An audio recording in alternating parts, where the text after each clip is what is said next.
प्रहलाद और अवधूत ब्राह्मण का संवाद।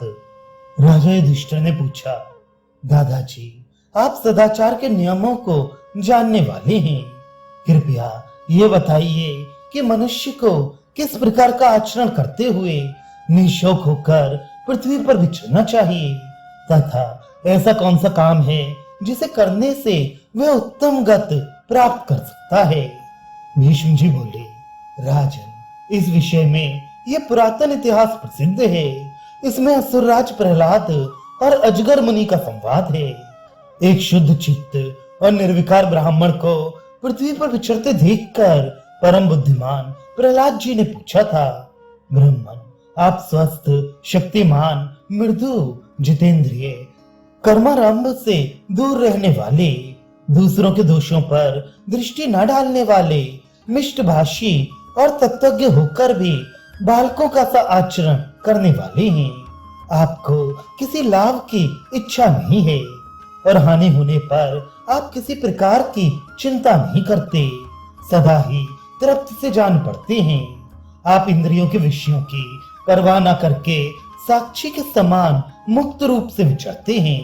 मुनिवर, आपके पास ऐसी क्या बुद्धि, शास्त्र ज्ञान या वृत्ति है? यदि आप उचित समझें तो शीघ्र ही मुझे बताने की कृपा करें। प्रहलाद जी के इस प्रकार पूछने पर उन मतिमान मुनि श्रेष्ठ ने उनसे मधुर वाणी में कहा, प्रहलाद, देखो, इस जगत की उत्पत्ति, ह्रास, वृद्धि और नाश का कारण प्रकृति ही है।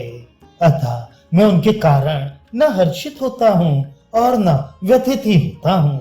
जितने संयोग हैं उन्हें तुम वियोग में समाप्त होने वाले समझो, और जितने संचय हैं उनका पर्यवसान विनाश में ही जानो। ये सब देखकर मैं तो कहीं अपने मन को नहीं लगाता। असुर राज्य पृथ्वी पर जितने स्थावर जंगम प्राणी हैं, मुझे तो उनकी मृत्यु साफ दिखाई देती है। आकाश में जो छोटे बड़े तारे विचर रहे हैं, वे भी समय आने पर गिरते देखे जाते हैं। इस प्रकार सब प्राणियों को मृत्यु के अधीन देखकर सब में समान भाव रखते हुए मैं आनंद से सोता हूँ। यदि अनायास ही मिल जाए तो कभी कभी खूब भोजन कर देता हूँ, नहीं तो बहुत दिनों तक बिना खाए ही रह जाता हूँ।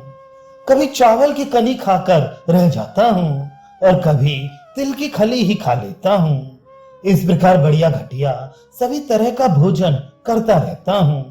मैं कभी तो सन, रेशम और चर्म के वस्त्र पहनकर रह जाता हूँ और कभी बड़े मूल्यवान वस्त्र धारण करता हूँ। यदि दैववश कोई धर्मानुकूल पदार्थ मुझे प्राप्त होता है तो मैं उसका त्याग नहीं करता और यूं किसी दुर्लभ भोग की कभी इच्छा नहीं करता।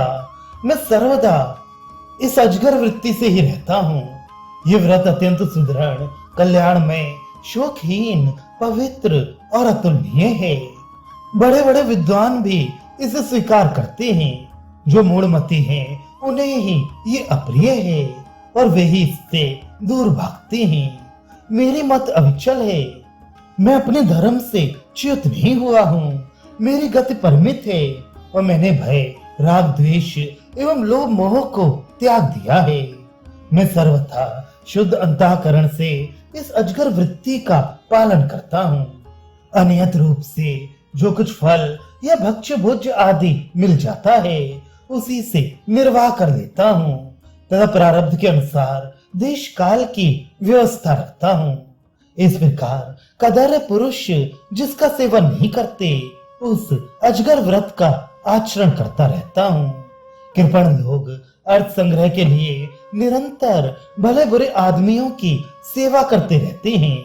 ये देखकर तथा सुख दुख, लाभ हानि, प्रीत अप्रीत और जीवन मरण विधाता के हाथ में है, ऐसा जानकर मैंने भय, राग, मोह और अभिमान को त्याग दिया है, धैर्य और बुद्धि को अपनाया है तथा अब मैं पूर्णतया शांत हो गया हूँ।